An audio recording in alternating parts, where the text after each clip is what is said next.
আসসালামু আলাইকুম। স্বাগত জানাচ্ছি আপনাকে বিসিবি নিউজের আন্তর্জাতিক সংবাদে। আমি আয়েশা। শুরুতেই থাকছে, ইরানের পরিস্থিতি আরও খারাপ হলে কঠোর অবস্থান নেওয়ার ইঙ্গিত দিয়েছে তুরস্ক। যুক্তরাষ্ট্রের সম্ভাব্য হামলার আশঙ্কায় পাল্টা কড়া সতর্কবার্তা দিয়েছে ইরান। মার্কিন ও ইসরায়েলি ক্ষেপণাস্ত্র হামলার শঙ্কায় সর্বোচ্চ সতর্কতায় রয়েছে ইরান। সর্বোচ্চ নেতা আয়াতুল্লাহ খামেনির ওপর হামলা মানে যুদ্ধ ঘোষণা, হুঁশিয়ারি তেহরানের।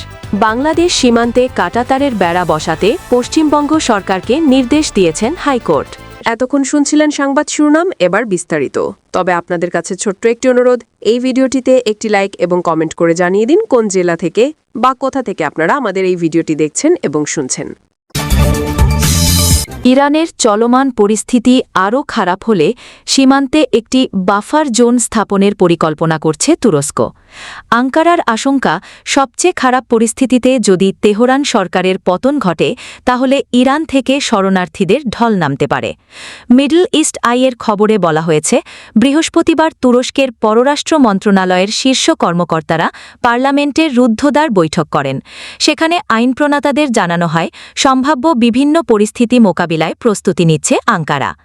বৈঠকে অংশ নেওয়া এক কর্মকর্তা বাফার জোন শব্দটি ব্যবহার করেন বলে জানা গেছে। যদিও অন্য একজন কর্মকর্তা এই শব্দ ব্যবহার না করলেও সীমান্তের বাইরে অতিরিক্ত ব্যবস্থা নেওয়ার কথা জানিয়েছেন। চলতি মাসের শুরুতে তুরস্ক জানায়, তারা ৫৬০ কিলোমিটার দীর্ঘ ইরান সীমান্তে নিরাপত্তা জোরদার করেছে। সীমান্ত জুড়ে বসানো হয়েছে ইলেকট্রো অপটিক টাওয়ার, কংক্রিট প্রাচীর, প্রতিরক্ষা খাল এবং ২৪ ঘণ্টা ড্রোন নজরদারি। মধ্যপ্রাচ্যে নতুন করে উত্তেজনা বাড়ার আশঙ্কার মধ্যে আঞ্চলিক অস্থিতিশীলতা নিয়ে সতর্ক করেছে ইরান। দেশটির প্রেসিডেন্ট মাসুদ পেজেশকিয়ান বলেছেন, এই অঞ্চলে অশান্তি ছড়িয়ে পড়লে তা কোনো দেশেরই উপকারে আসবে না। মঙ্গলবার সৌদি যুবরাজ মোহাম্মদ বিন সালমানের সঙ্গে টেলিফোনে আলাপে তিনি বলেন, ইরানের বিরুদ্ধে চাপ ও হুমকি দিলে তার ফল হবে শুধু অস্থিরতা। এ ধরনের পদক্ষেপ আঞ্চলিক শান্তি নষ্ট করবে, কিন্তু কোনো সমস্যার সমাধান দেবে না। পেজেশকিয়ান আরও বলেন, ইরানের বিরুদ্ধে অর্থনৈতিক চাপ ও বাইরের হস্তক্ষেপ আগেও সফল হয়নি। এবিচু সম্প্রতি যুক্তরাষ্ট্র ইরানের আশপাশের অঞ্চলে একটি বিমানবাহী রণতরী পাঠিয়েছে। একই সঙ্গে ওয়াশিংটন থেকে সম্ভাব্য সামরিক পদক্ষেপের ইঙ্গিত দেওয়া হয়েছে। মার্কিন প্রেসিডেন্ট ডোনাল্ড ট্রাম্প প্রকাশ্যে বলেছেন, ইরান শর্ত না মানলে কঠোর ব্যবস্থা নেওয়া হতে পারে।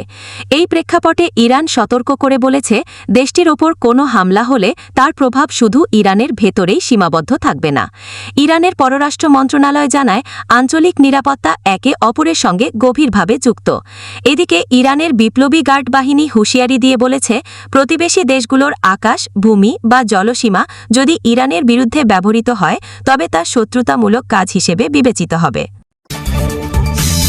মধ্যপ্রাচ্যে বিমানবাহী রণতরী ইউএসএস আব্রাহাম লিঙ্কন মোতায়েনের পর সতর্ক অবস্থানে রয়েছে ইরান। তেহরানের আশঙ্কা, মার্কিন ও ইসরায়েলি ক্ষেপণাস্ত্র হামলা হতে পারে।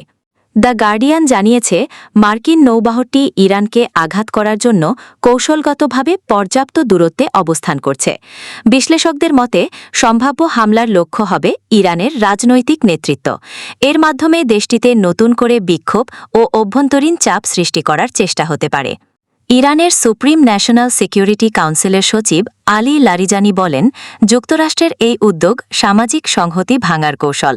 তিনি সতর্ক করে জানান, পরিস্থিতি সহিংস হলে তা গৃহযুদ্ধের দিকে যেতে পারে। এদিকে ইরানের পররাষ্ট্র মন্ত্রণালয়ের মুখপাত্র ইসমাইল বাগাই বলেছেন, যুক্তরাষ্ট্রের সঙ্গে কোনো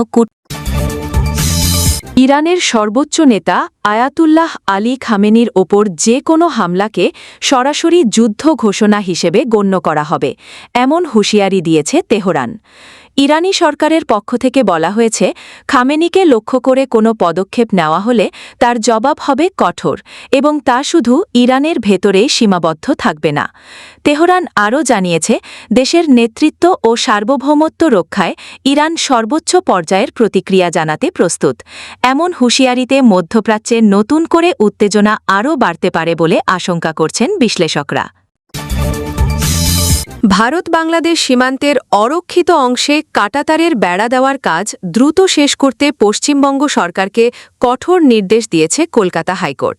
আদালত জানিয়েছে, জাতীয় নিরাপত্তার বিষয়টি মাথায় রেখে আগামী ৩১ মার্চের মধ্যে বিএসএফের কাছে জমি হস্তান্তর করতে হবে।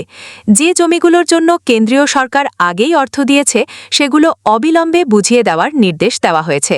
দীর্ঘদিন ধরে সীমান্তের বড় একটি অংশ অরক্ষিত থাকায় কেন্দ্র ও রাজ্যের মধ্যে বিরোধ তৈরি হয়।